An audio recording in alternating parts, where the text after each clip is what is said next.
Bien, en la clase de hoy vamos a continuar viendo el protocolo IP versión 6. Hoy nos vamos a dedicar a investigar un poco más sobre las direcciones y los mecanismos de autoconfiguración. El esquema de direcciones sigue en manos de Liana y que distribuye bloques a los readers. Las direcciones se van asignando a demanda, pero por cuestiones técnicas se asignan para seguir una topología y no por cuestiones geográficas. Existen políticas desarrolladas por los registros de Internet regionales que aseguran una distribución justa y equitativa, a diferencia de lo que fue al principio con IP versión 4. En este enlace que vemos acá, que es en un enlace que muestra el registro de direcciones de propósitos especiales, IPv6, de Liana, y son bloques registrados justamente con propósitos especiales, donde se da el nombre de la dirección, digamos, su nombre, un nombre que es descriptivo, la RFC que lo definió, la fecha de asignación, la fecha de finalización, y flags que indican si esas direcciones se pueden usar como fuente, como destino, para reenvío, si tienen alcanzabilidad global, y si están reservadas por el propio protocolo IP versión 6. Entonces tenemos, por ejemplo, la dirección de loopback, que tiene una máscara de 128 bits y es la dirección todos ceros y un 1. La dirección todos ceros es la dirección que no está especificada. Recuerden cuando, por ejemplo, los dispositivos buscan configurarse. La dirección ceros 4Fs, o sea, un bloque de 16 bits en 1, y 00/96, es la que corresponde a la dirección IPv4 mapeada en IPv6. El prefijo 2001, todos ceros /32, es el prefijo de Teredo, y el 2002/16, el de 6 to 4, que son dos mecanismos de transición de IPv4 y IPv6. El prefijo FC00/7 es el de significado local único, y el FE80/10 es el del significado unicast de enlace local. Ahora vamos a hablar un poco de todo esto. Otro sitio de Internet de interés es aquel que hace las asignaciones, donde se presentan las asignaciones de las direcciones unicast globales.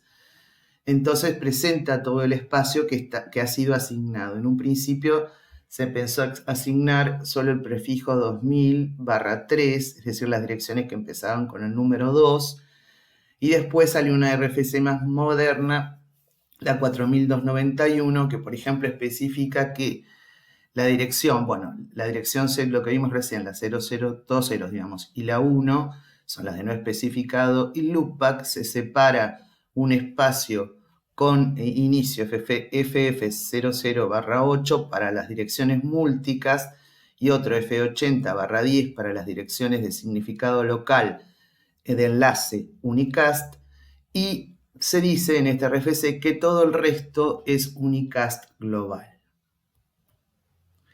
Acá tenemos una dirección IP versión 6 con sus dos partes.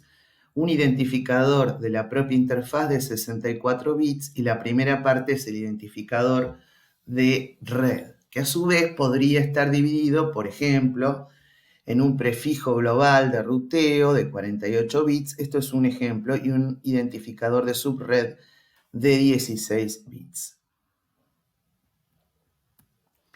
Las direcciones únicas pueden ser de tres clases, tres versiones, y tienen prefijos que indican cuál es el alcance de esa dirección. Entonces, eso quiere decir en qué entorno de red esa dirección va a poder ser usada, y entonces los dispositivos que usen esas direcciones, qué posibilidades de comunicación van a tener con esas, si usan esas direcciones.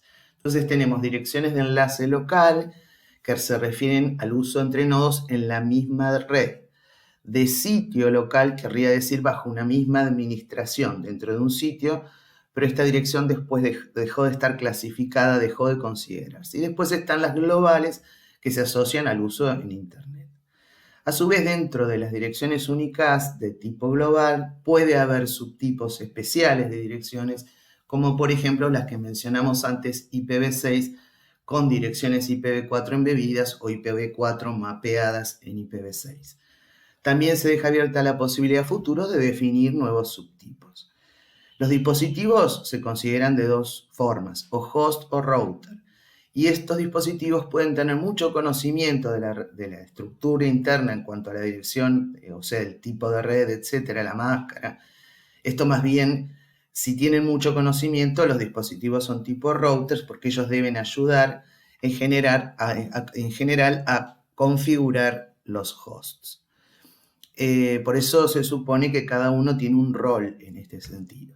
Y las direcciones únicas son agregables, es decir, que se sigue considerando la estructura que había propuesto CIDR, sobre todo por esta cuestión del agregado de rutas. Va a haber dentro de la dirección única un identificador de interfaz sobre un enlace específico. Entonces, estos identificadores lo que se exige es que sean únicos dentro de un prefijo de red o de subred. Se pueden derivar, esto lo habíamos comentado, a partir de las direcciones físicas. Y si el dispositivo pertenece a varias subredes, podría usar el mismo identificador en todas. Para las direcciones únicas, excepto aquellas que empiezan con el prefijo 000 en binario, se requiere que los identificadores sean de 64 bits y que se construyan en un formato que se llama EUI-64 modificado. Se llama modificado porque este formato se supone que se aplica el original, el EUI-64, a direcciones de interfaz física de 64 bits, pero todavía las Mac siguen siendo de 48 bits, así que hubo que buscar una forma modificada para adaptar la dirección Mac a la dirección IPv6. El identificador ese tiene alcance universal cuando se deriva de las direcciones IEEE 802. Algunos enlaces, hay problemas porque, por ejemplo, enlaces series y túneles configurados no tienen un identificador como las direcciones MAC. Entonces, se les debe asignar un identificador que debe ser único dentro del prefijo de subred, y esto se puede hacer por configuración manual, por ejemplo, usando o refiriéndose a algún número específico que represente esa interfaz. Habría que ver sobre cada interfaz, hay especificaciones que se llaman IPv6 overlink, el link ese se refiere a si es un enlace serie, un túnel, etc.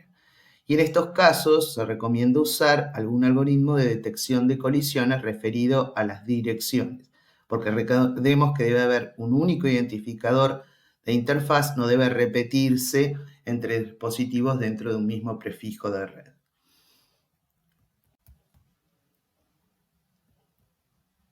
Acá vemos cómo se puede hacer el mapeo desde la dirección MAC IEEE 802 de 48 bits a la parte de la dirección IPv6 donde se representa el identificador de host.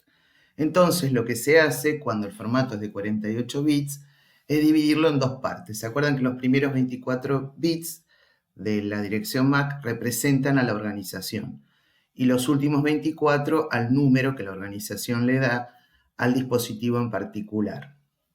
Entonces se divide en dos partes, se toma la parte de identificador de host, se añade en el medio un patrón de bits FF, en los 16 bits en el centro, y se cambia el séptimo bit en el primer byte a 1. Entonces surge de la lectura esta que está acá, el nuevo identificador EUI-64 modificado, que acá está en notación hexa. Entonces, bueno, quedaría en este modo escrito, en el modo de más abajo, en lo que respecta a la notación IPv6.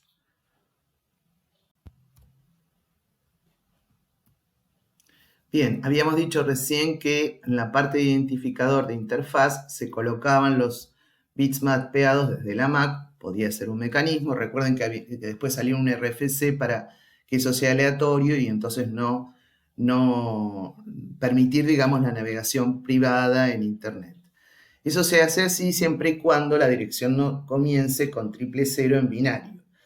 porque cuando comienza con IP0 en binario está indicando dos tipos especiales de direcciones, una que se llama IPv4 compatible con IPv6 y otra que se llama IPv4 mapeada en IPv6. En el primer caso, la dirección posee todos ceros y al final va a la dirección IPv4, pero actualmente este tipo de mapeo está en desuso. El que se usa es IPv4 mapeado en IPv6, que fíjense que en lo que respecta al prefijo van a ser 80 bits nulos, FF, FF y después la dirección IPv4.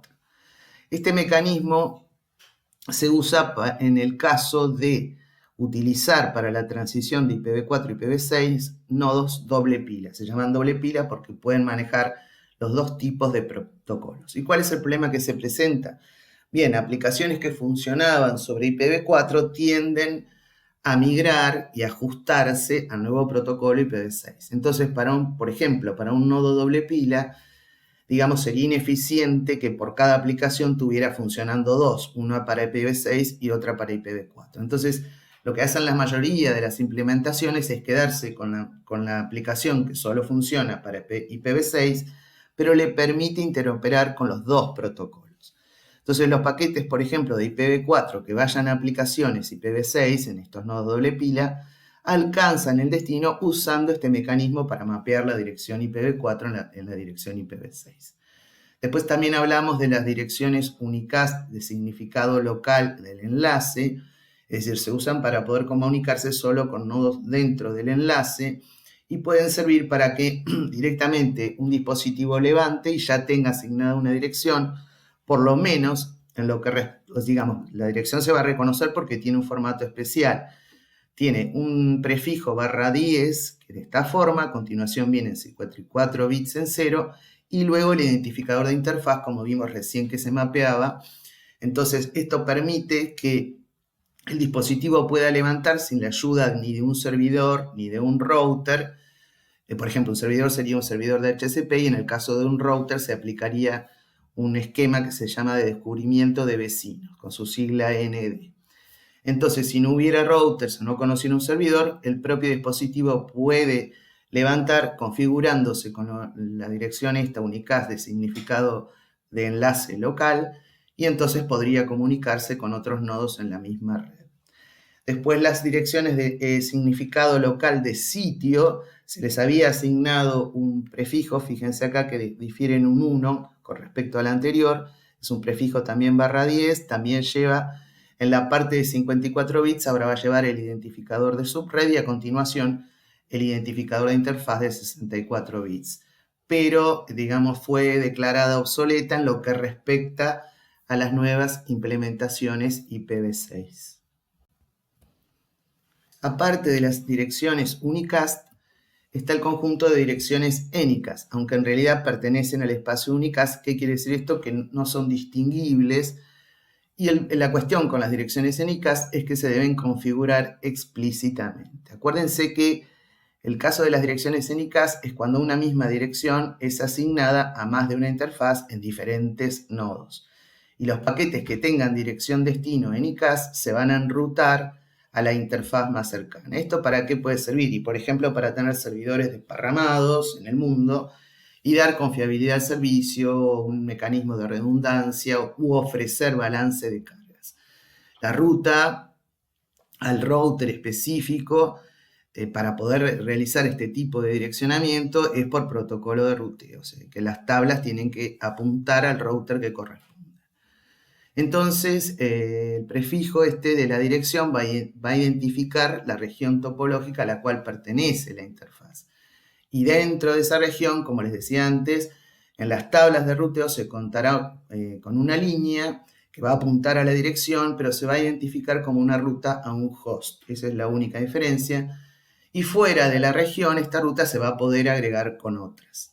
Hay una dirección especial en ICAS que se llama de router de subred, que tendrá X cantidad de prefijo, X cantidad de bits en el prefijo de subred y el resto en la parte de host, digamos, se va a poner en 0. Entonces, cualquier paquete que posee esa dirección en el campo destino se va a entregar a un router en la propia subred.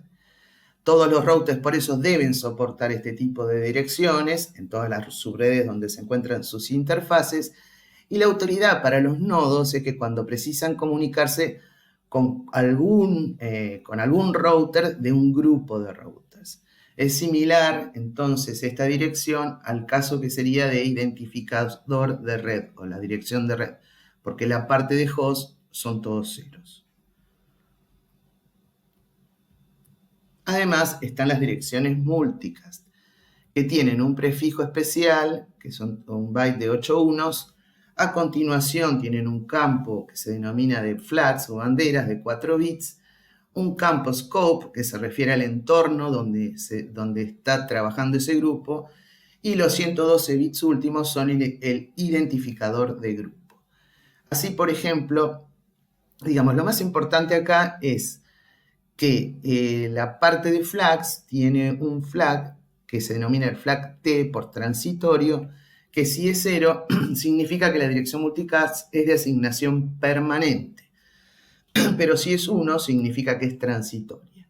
Si se fijan acá, en este grupo de direcciones que ya están separadas para multicast, ven que todas tienen prefijo FF, y después, por ejemplo, todas, en este caso, tienen un 0 en la parte de flags. Esto quiere decir que son de asignación permanente, no transitoria. Y a continuación vienen los 4 bits del scope. Acá tenemos el significado de esos 4 bits, solo para la interfaz local, para el enlace local. Esto se refiere al grupo, ¿no? Al grupo identificado por los 112 últimos bits. Para la administración local, para el sitio local, para la organización local o global. Son todas las posibilidades. Si ustedes se fijan en estos ejemplos que están acá, casi todos tienen 2 en la parte de scope, y eso significa que son válidos para comunicación en enlace local. Y acá hay 2 que tienen el número 5, que son para el sitio local, o sea, para la administración.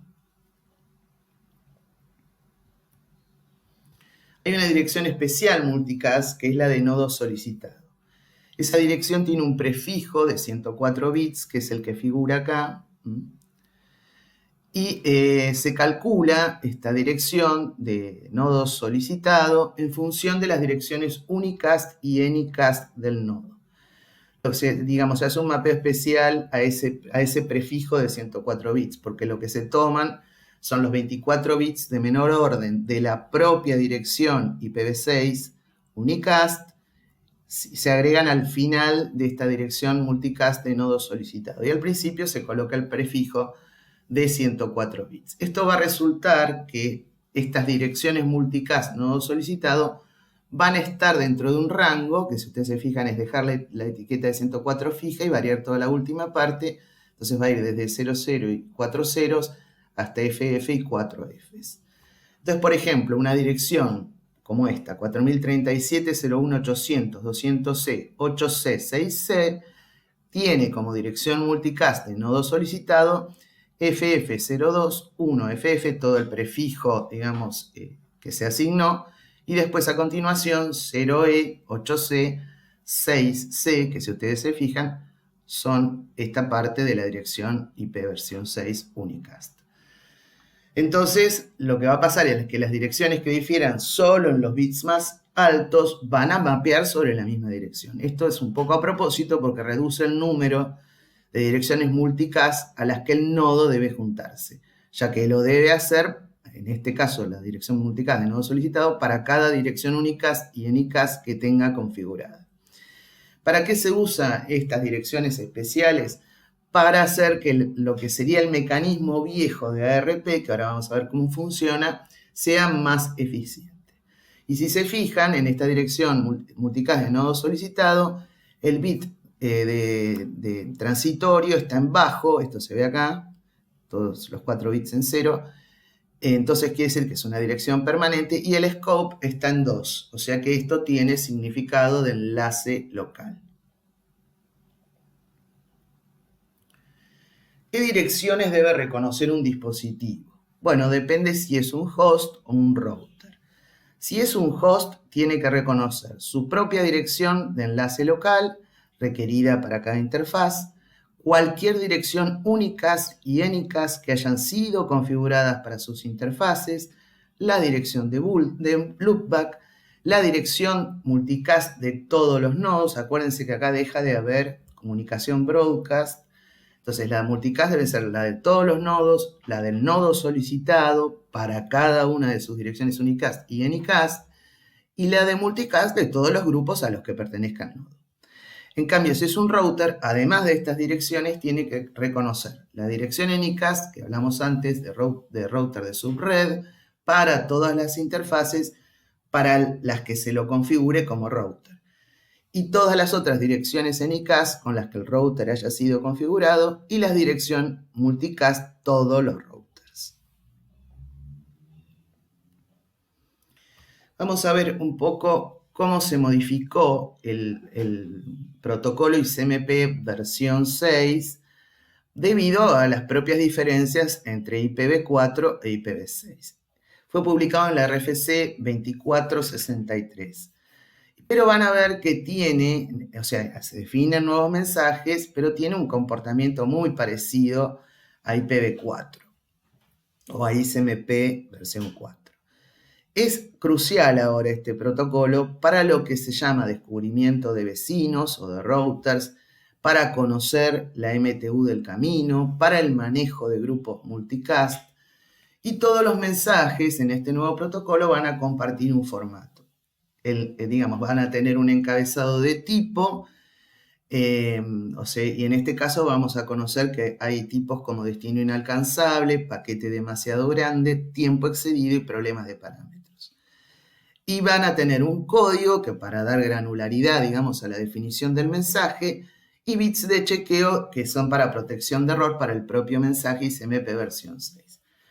El campo de próximo header en la cabecera IP versión 6 que apunte al mensaje ICMP versión 6 va a ser el número 58. Entonces sabemos, los mensajes ICMP versión 6 se van a encapsular en IP versión 6.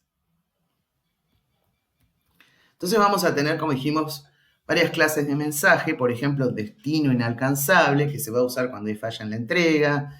Generalmente esto va a implicar que algún mecanismo por encima de IP reaccione, por ejemplo, con una retransmisión en el caso del protocolo TCP. Es decir, sigue siendo este mensaje un mecanismo de realimentación para proveer a la fuente de la información o del paquete original información sobre lo que falló, porque se sigue conservando esta cuestión de copiar en el mensaje ICMP versión 6 de destino inalcanzable los bits que entren sin exceder los 1280 bytes del datagrama que produjo el error. Entonces, a partir de esta información que viene en este mensaje, el nodo origen puede realizar alguna especie de diagnóstico.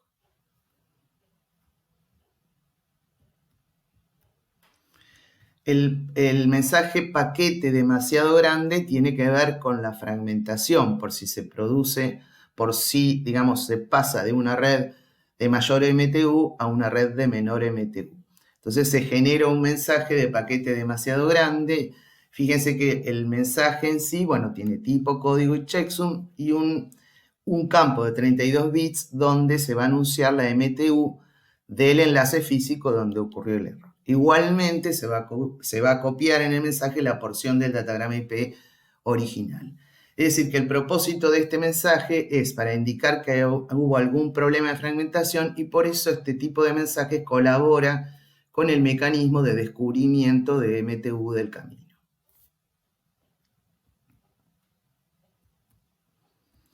El mensaje de tiempo excedido tiene que ver, como sucedía con la versión 4, con el campo TTL. Acá va a ser con el campo límite de saltos, y también va a tener que ver, o se va a generar un mensaje de estos cuando se produzca el vencimiento del tiempo asignado para el reensamble.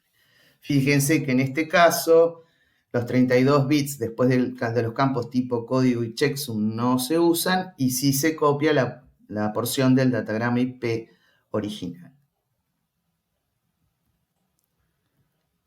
El mensaje de problema de parámetros viene a cubrir todos los errores que los anteriores no cubren.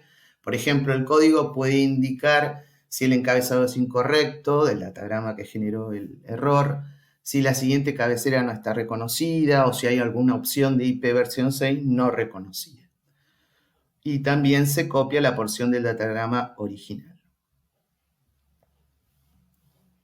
También vamos a tener en ICMP versión 6 los mensajes de requerimiento y respuesta de eco, con la misma funcionalidad que en el caso ICMP versión 4.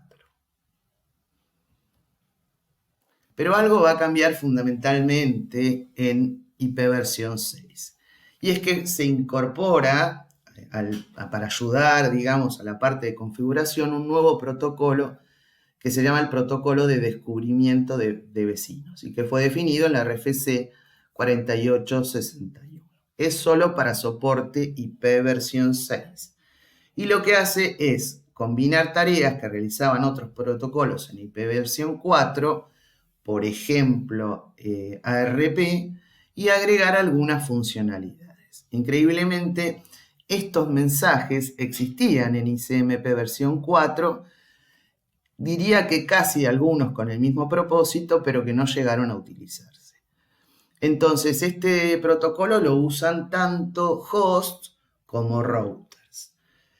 Su funcionalidad es ayudar en el descubrimiento de vecinos.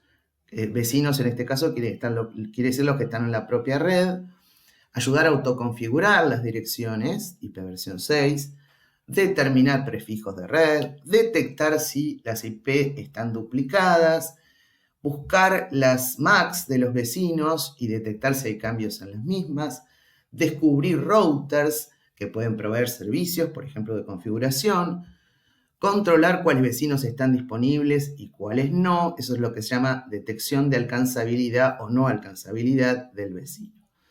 Y se basa básicamente este protocolo en 5 mensajes. ICMP versión 6. Solicitud de router, aviso de router, solicitud de vecino, aviso de vecino y un mensaje ICMP de redireccionamiento.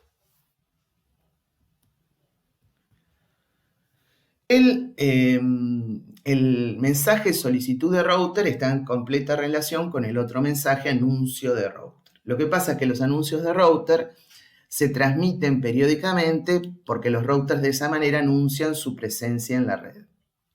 También puede ser que un dispositivo levante y no quiere esperar el anuncio de router, por eso usa la solicitud de router, el mensaje de solicitud de router, y eso hace que el router le conteste inmediatamente con el anuncio de router. En la cabecera del mensaje de solicitud de router, la dirección destino, esto es interesante, es una dirección MAC multicast que ya está separada, la 3333, todos ceros y al final 02, y a nivel IPv6 la dirección destino es la de todos los routers multicast.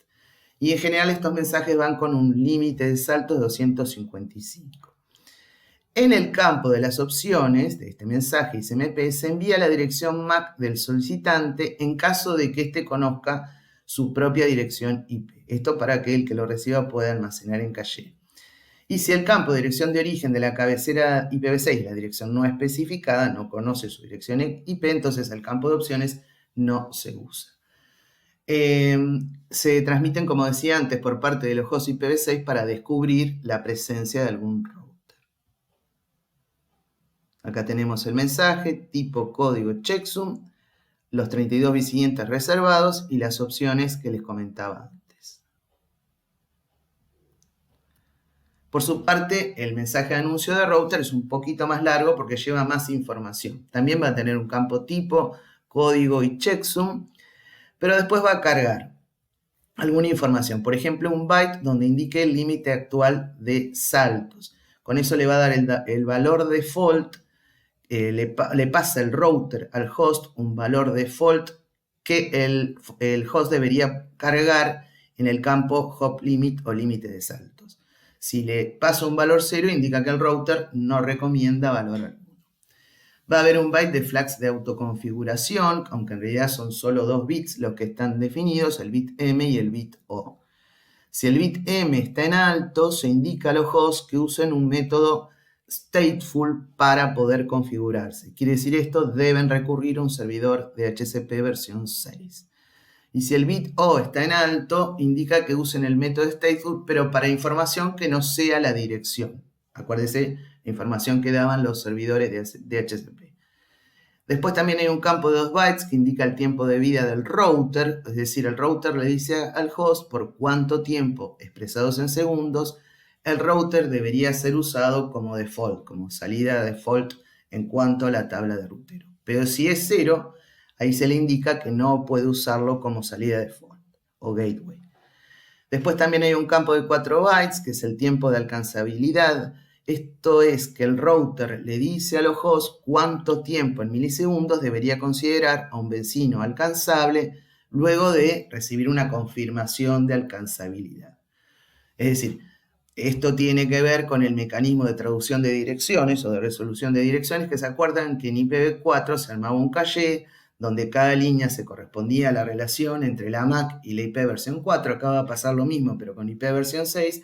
Y cada línea tenía como un tiempo de vida, si es que recuerdan, donde si la comunicación no se activaba después de que pasara ese tiempo de vida, bueno, ahí se borraba la línea. Acá además hay una cuestión con la alcanzabilidad. Se prefiere obtener algún mecanismo que permita ver si realmente el host que se saca de la línea RP está o no está alcanzable, por una cuestión de eficiencia. Después está el tiempo de retransmisión, que es un campo de 4 bytes, que ahora se mide en milisegundos. ¿Cuántos milisegundos un host debería esperar antes de retransmitir los mensajes de solicitud de vecino? Y un campo de opciones variable, donde se puede dar la dirección fuente a nivel de enlace, la MTU, información del prefijo para la red local. Y en cuanto a qué dirección destino tienen estos anuncios de router, bueno, eso depende. Si es un mensaje periódico, va a ser para todos los nodos en el enlace local. Es decir, que va a tener esta dirección a nivel MAC, ¿sí? Y la dirección IP versión 6, la de todos los nodos. Y en cambio, si es en respuesta a una solicitud de router, esto va a ser por unicast, al que generó la solicitud, tanto en la parte MAC como en la parte IP versión 6. Acá vemos el anuncio de router con el límite actual de saltos que anuncia a los hosts, las banderas de autoconfiguración, el tiempo de vida de router, el tiempo de alcanzabilidad, el de retransmisión y opciones. Después están los mensajes de solicitud de vecino y anuncio de vecino. Esto se usa básicamente para resolución de las direcciones físicas como RP en IP versión 4. Y también como mecanismo de detección de vecinos no alcanzables. La solicitud del vecino permite al dispositivo chequear si un vecino existe y si es alcanzable, e iniciar la resolución de direcciones. Se puede enviar el mensaje por unicast o por multicast al nodo solicitado. Acá ven la utilidad del multicast del nodo solicitado. El aviso de vecino, a su vez, confirma la existencia de un host o un router y también provee información de direcciones MAC cuando es necesario. Se puede enviar también por unicast en respuesta o por multicast a todos los nodos si ese dispositivo, dice según el caso, porque si el dispositivo ha tenido algún cambio a nivel físico, puede él mismo hacer un aviso de vecino a los de la red local a través de multicast todos los nodos. Acá vemos los dos tipos de mensajes, solicitud y anuncio de vecino. El solicitud de vecino más específicamente es el de tipo 135. La dirección IPv6 del destino es la del nodo solicitado multicast. No es una dirección única, acuérdense, para cada dirección IPv6, así que existe una probabilidad de que dos vecinos posean la misma dirección. Pero cuando levanten el mensaje, se van a fijar adentro del mensaje si les corresponde o no la solicitud. En el campo de dirección de blanco es la dirección IPv6 unicast del dispositivo por el que se está preguntando. Esto es parecido a ARP, ¿no? Se sale a buscar la dirección MAC de un dispositivo IP ahora versión 6. Y en el campo de opciones se podría incluir la dirección MAC del solicitante. Entonces el que recibe, lo mismo que pasaba en RP, podría incluirlo o incorporarlo al caché. El aviso de vecino, que es el tipo 136, se puede generar en dos situaciones. ante una solicitud de vecino o para anunciar cambios. Por eso la dirección destino puede ser unicast a nivel MAC y a nivel IP versión 6 o todos los nodos multicast en el caso de anunciar cambios. Lleva flags, fíjense ustedes que a diferencia de las solicitudes que llevan flags, 3 flags, uno de R que está levantado cuando se indica que le envía un router a este mensaje, uno en S cuando el mensaje es en respuesta a una solicitud, se pone en alto, y el bit O que se pone en alto para indicar que el mensaje debe reemplazar o sobreescribir, se llama override, información almacenada en caché en cuanto a la dirección MAC. Después viene lo que se llama dirección del blanco, 16 bytes, para las respuestas a la solicitud del vecino. Y si el caso es no solicitado, lo que carga es la dirección de capa de enlace que haya sido cambiada. Y tiene también un campo de opciones variables, que acá puede ir la dirección MAC del que envía este mensaje. También hay un mensaje de redirect especial que se rescata justamente de IP versión 4, que sirve para que los hosts cuando arrancan pueden configurar un único router por default, aunque puede haber otros en la red. Entonces, cuando se empiecen a comunicar en la red, como tienen configurado un router como default, enviarán los paquetes a ese router. Si sucede que el router sube por una de sus interfaces estos paquetes, consulta su propia tabla de ruteo y ve que debe redirigir el paquete sobre la misma interfaz sobre la que ingresó, eso quiere decir que hay algo que no es eficiente en la cuestión de ruteo. Entonces, como sabe cuál es la dirección de próximo salto, lo que hace es generar un mensaje ICMP redirect en el que va a cargar avisándole al host que originalmente estaba configurado solo con el router default, indicándole a qué otro router se debe dirigir cuando edita paquetes hacia una determinada red destino.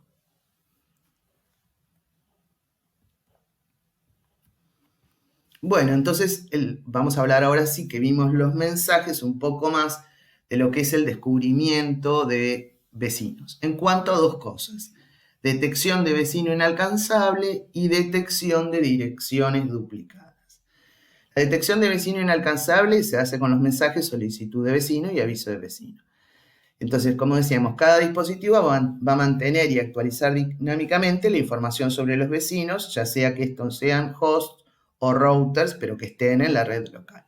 Entonces, lo que les hablaba era del caché con líneas asociadas a un tiempo de vida, y cada vez que se recibe un paquete de un dispositivo, lo que se hace es resetear ese tiempo de vida asociado a esa línea. Entonces, lo que genera es que el dispositivo va adaptando su comportamiento cuando reconoce que otro dispositivo no es alcanzable, porque es más eficiente saber que no es alcanzable que empezar a intentar conectarlo. Por eso se usa esto de vecino inalcanzable. Si fuera un router en vez de un host, todavía es peor, ya que hay que rápidamente encontrar otro router disponible.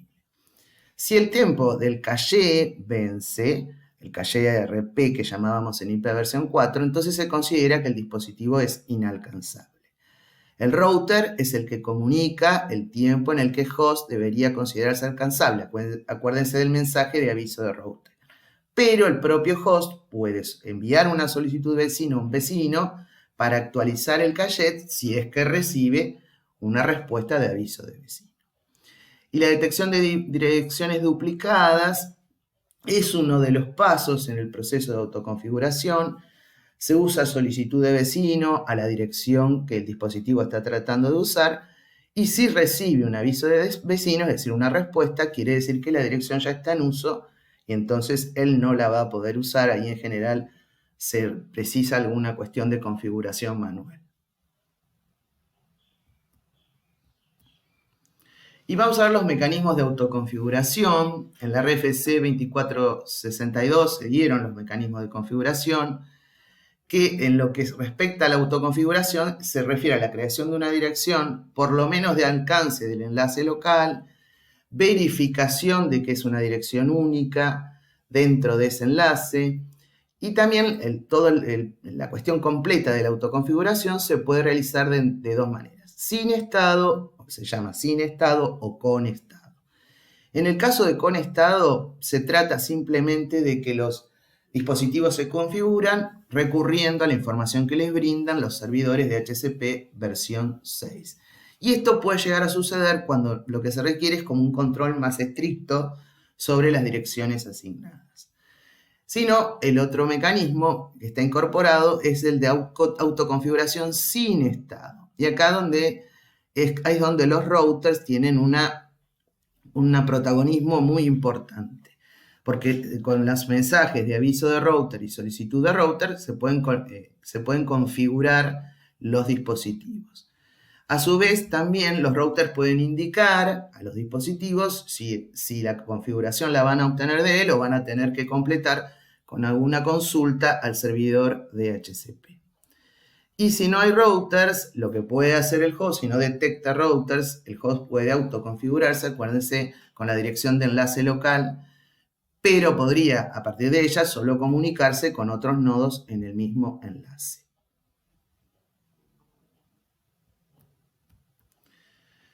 En cuanto a la autoconfiguración sin estados, acuérdense que los hosts pueden conseguir las direcciones IPv6 de este modo. La única cuestión es que no hay todavía un registro automático de dirección IPv6 en los servidores de nombre. Eso requiere una intervención manual. Por medio de los avisos de routers pueden obtener el prefijo de red que van a combinar con el identificador de interfaz que deriva de la EUI64. Así se puede generar una dirección global. Pero si no hay información sobre el prefijo de red, no pueden armar la dirección global, pero pueden armar la dirección de enlace local. ¿Se acuerdan que tenía el prefijo F80/10? Con ese prefijo y su propia dirección MAC, por lo menos van a poder comunicarse con otros nodos en el mismo enlace. Generalmente, en una primera configuración, el router que envía los avisos es el que se configura como salida default. Por eso existe también el mensaje de redirect. Para verificar que la dirección no esté siendo utilizada por otro nodo, lo que se hace es transmitir solicitud de vecino, y si reciben respuesta a un aviso de vecino, debe tener la autoconfiguración y seguramente precisar algún mecanismo de intervención manual. Pero si no recibe una respuesta, puede continuar su proceso de configuración. Esto es lo que se llama detección de direcciones duplicadas que hablamos antes. Después lo que hace es esperar el aviso periódico de router o editar la solicitud para recibir el aviso rápidamente y así va a recibir información de cómo realizar el proceso de configuración, un prefijo de red local o global, cuestiones relacionadas con la duración de los mismos, que lo vimos en los campos de aviso de router, y esta forma de configuración es la que permite hablar de movilidad a nivel IP, ya que se puede cambiar de red sin necesidad de conocer la dirección de un servidor o los prefijos de red. Esto es algo bastante importante y novedoso. La clase que viene vamos a ver los mecanismos de transición de IPv4 a IPv6. Todo un desafío. Gracias por su atención.